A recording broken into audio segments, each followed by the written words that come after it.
नमो नमः। भवतां सर्वेषां स्वागतम। आप सभी विद्यार्थियों का संस्कृत कक्षा में बहुत बहुत स्वागत है। हम आज बात करने जा रहे हैं श्रीमद् भगवत गीता के द्वितीय अध्याय में 25वें और 26वें श्लोक के बारे में। अभी तक के घटनाक्रम से विद्यार्थियों आप सब परिचित हैं और आप सब जानते हैं कि इस द्वितीय अध्याय में अर्जुन ने युद्ध न करने के लिए कृष्ण को जब कहा तो कृष्ण ने किस प्रकार से उन्हें युद्ध करने के लिए प्रेरित करने का प्रयास करना प्रारंभ किया और उसी क्रम में उन्होंने इस देह की नश्वरता और आत्मा की अमरता के बारे में बात की। उन्होंने ये बताया कि यह जो देह है या तुम्हारे सामने जो खड़े हुए ये शरीर हैं, ये शरीर तो आज नहीं तो कल इनका अंत सुनिश्चित है, लेकिन इनके अंदर विद्यमान जो आत्मा है उस आत्मा को कोई नहीं मार सकता। वह आत्मा ऐसी आत्मा है जिस आत्मा को कभी भी कोई भी न तो मार सकता है, न उसका छेदन कर सकता है, न उसे जला सकता है, न उसे जल के द्वारा भिगो सकता है और न ही उसे वायु के द्वारा कोई सुखा सकता है। तो वह आत्मा तो निश्चित रूप से एक ऐसी आत्मा है जो कि अविकारी है, अव्यय है, अर्थात उसमें किसी प्रकार का क्षय होना संभव नहीं है। तो हम उस आत्मा के बारे में यदि चिंतन करते हैं तो फिर हमें उस आत्मा को अमरता के स्वरूप में देखने का प्रयास करना चाहिए। और जब तुम आत्मा को अमरता के स्वरूप में देखोगे अर्जुन, तो तुम्हें ये समझ में आएगा कि न तो तुम किसी को मार सकते हो और न तुम स्वयं कभी मर सकते हो। इन्हीं बातों को आगे बढ़ाते हुए 25वें श्लोक में श्री कृष्ण कहते हैं, अव्यक्तो अयम अचिन्त्यो अयम अविकार्यो अयम उच्यते तस्मादेवं विदित्वैनं नानुशोचितुम अर्हसि। हमें पता है कि इसमें अनुष्टुप छंद है, तो अनुष्टुप छंद के अनुसार इसको लय के अनुसार बोलने का इस प्रकार से प्रयास करें।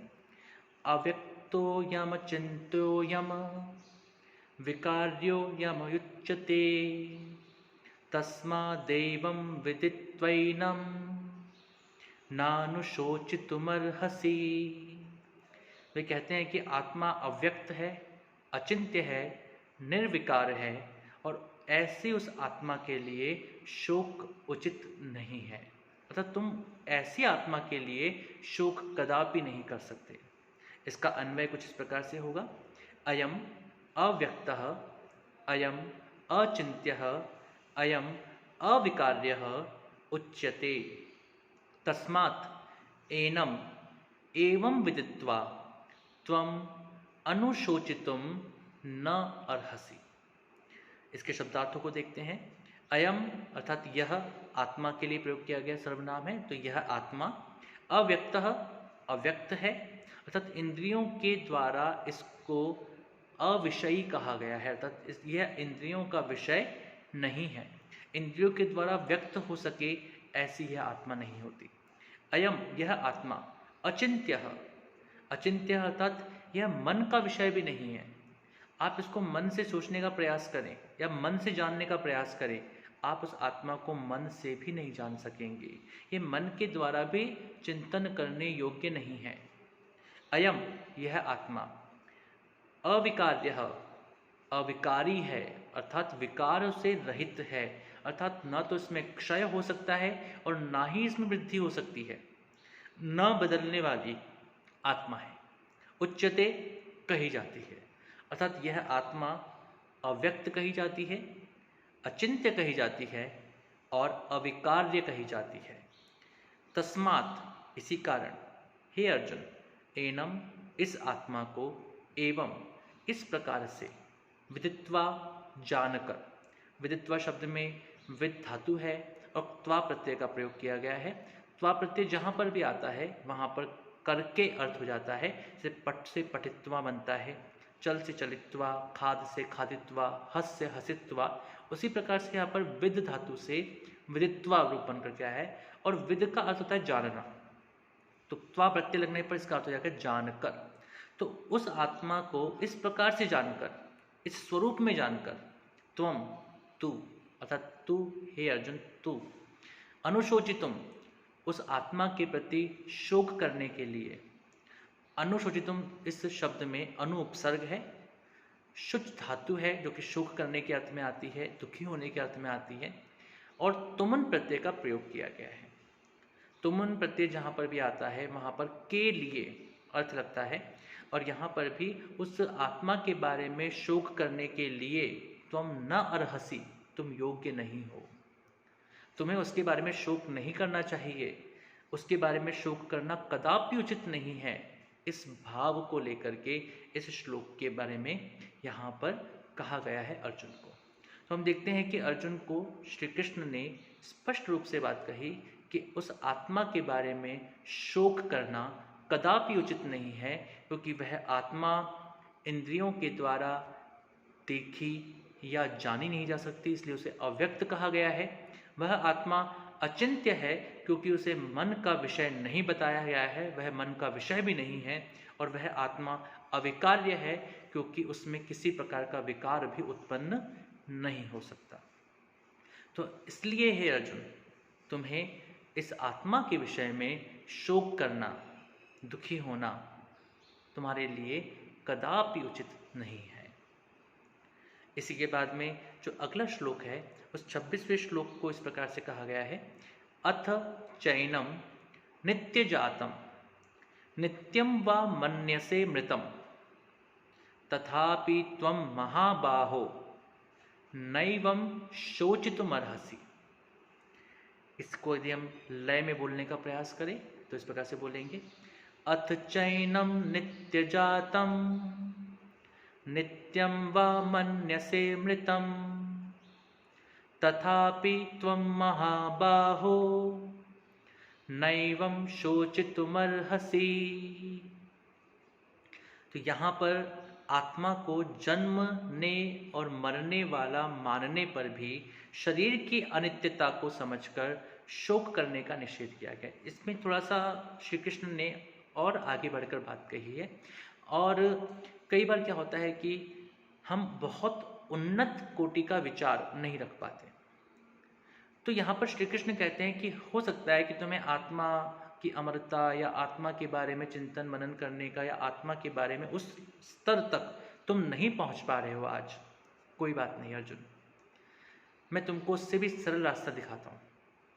और वही सरल मार्ग के रूप में कहने का प्रयास करते हैं कि अगर तुम आत्मा को जन्मने और मरने वाला मानते हो कि भाई आत्मा जो है वो शरीर को धारण तो करती है और शरीर को छोड़ती भी है, तो हम इस शरीर के धारण करने और शरीर को छोड़ने की प्रक्रिया को ही जन्म लेने वाला और मरने वाला मान लेते हैं।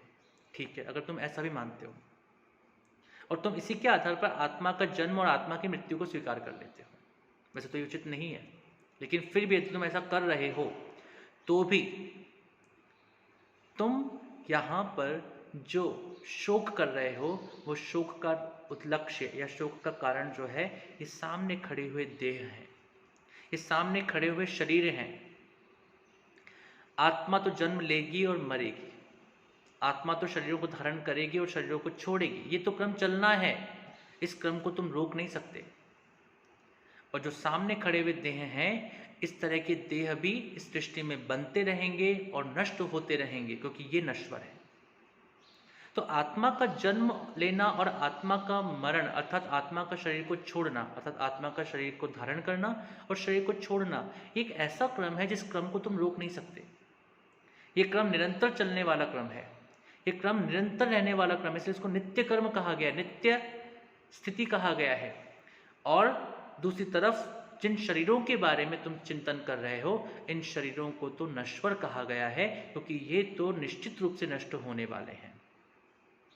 तो जो सृष्टि में लगातार क्रम चलता रहता है, उस क्रम के बारे में भी हमें अधिक शोक नहीं करना चाहिए क्योंकि ये क्रम तो चलता रहेगा।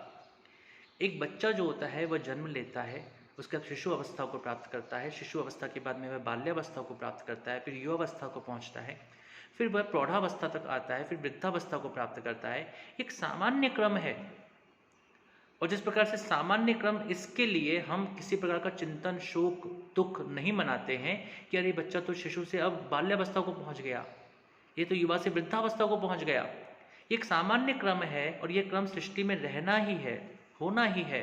उसी प्रकार से आत्मा के लिए शरीर को धारण करना और शरीर को छोड़ना यह एक सामान्य कर्म है, यह सामान्य क्रम है। और इस क्रम को हम किसी भी स्थिति के अंदर इस सृष्टि से अलग नहीं कर सकते। तो इस सामान्य अवस्था के लिए अर्जुन तुम शोक क्यों करते हो? तुम्हारे लिए शोक करना कदापि उचित नहीं है। और इसीलिए वे श्लोक में कहते हैं, अथ चैनम नित्य जातम नित्यम वा मन्यसे मृतम तथापि त्वं महाबाहो नैवं शोचितुमर्हसि। इसका अन्वय इस प्रकार से होगा, अथ च त्वम एनम नित्य जातम वा नित्यम मृतम मन्यसे तथापि महाबाहो एवं शोचितुम न अर्हसि। अर्थात अथ इसके बाद भी अगर और भी तुम अगर ऐसा नहीं मानते तो और यदि तुम अर्जुन एनम इस आत्मा को नित्य जातम हमेशा जन्म लेने वाला, नित्यम मृतम और हमेशा मरने वाला, अर्थात तुम शरीर धारण करने और शरीर को छोड़ने को ही आत्मा का जन्म लेना और मरना मान भी लो, मन्य से ऐसा भी मानते हो, तथापि उसके बावजूद भी, उसके उपरांत भी, महाबाहो हे महान बाहु वाले अर्जुन, एवं इस प्रकार शोचितुम शोक करने के लिए न अर्हसि तुम फिर भी योग्य नहीं हो। तुम्हें फिर भी शोक नहीं करना चाहिए, तुम फिर भी शोक नहीं कर सकते, क्योंकि यह सृष्टि का अनवरत क्रम है। इस क्रम को हम तोड़ नहीं सकते। जिन देहों का नष्ट होना या खत्म होना या आत्मा के द्वारा उन देहों को छोड़कर चला जाना यह अवश्यम भावी है। इस अवश्यम भावी कर्म के लिए या क्रम के लिए भी यदि तुम शोक करते हो तो तुम समझदार नहीं हो अर्जुन, तुम नासमझ हो, क्योंकि तुम ऐसे क्रम के लिए, ऐसी अवस्थाओं के लिए शोक कर रहे हो जो अवस्थाएं तो आनी ही हैं। ये तो सृष्टि का क्रम रहना ही है, इसमें किसी प्रकार का परिवर्तन नहीं हो सकता। तो हे अर्जुन, तुम्हें मेरा इतना सा कहना है कि तुम इस तरह के क्रम के लिए, इस तरह की सामान्य अवस्थाओं के लिए, इस तरह के अवश्यम भावी कार्यों के लिए किसी प्रकार का शोक मत करो। तुम शोक नहीं कर सकते हो। और इस प्रकार से यहाँ पर श्री कृष्ण जो हैं वे अर्जुन को समझाने का प्रयास करते हैं। एक मित्र को, एक शिष्य को जिस भी तरीके से समझ में आए हमें समझाने का प्रयास करना चाहिए। और यही बात यहाँ पर श्री कृष्ण भी कर रहे हैं।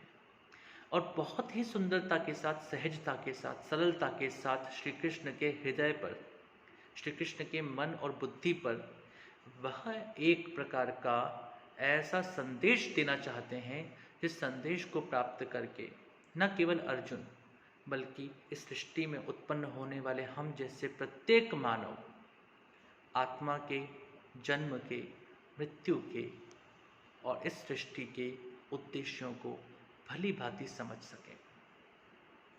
तो आज हमने 25वां और 26वां श्लोक पढ़ा श्रीमद् भगवद गीता के द्वितीय अध्याय का। आगे भी हम अध्ययन को जारी रखेंगे। आपको जो पढ़ाया गया है और जो पढ़ाया जाने वाला है उन सभी को अच्छे से पढ़ें और उनको समझने का प्रयास करें और किसी प्रकार की जिज्ञासा को अवश्य ही हमसे जानें और पूछें। तब तक के लिए नमो नमः, धन्यवादः, शुभम भवतु, पुनर्मिलामः।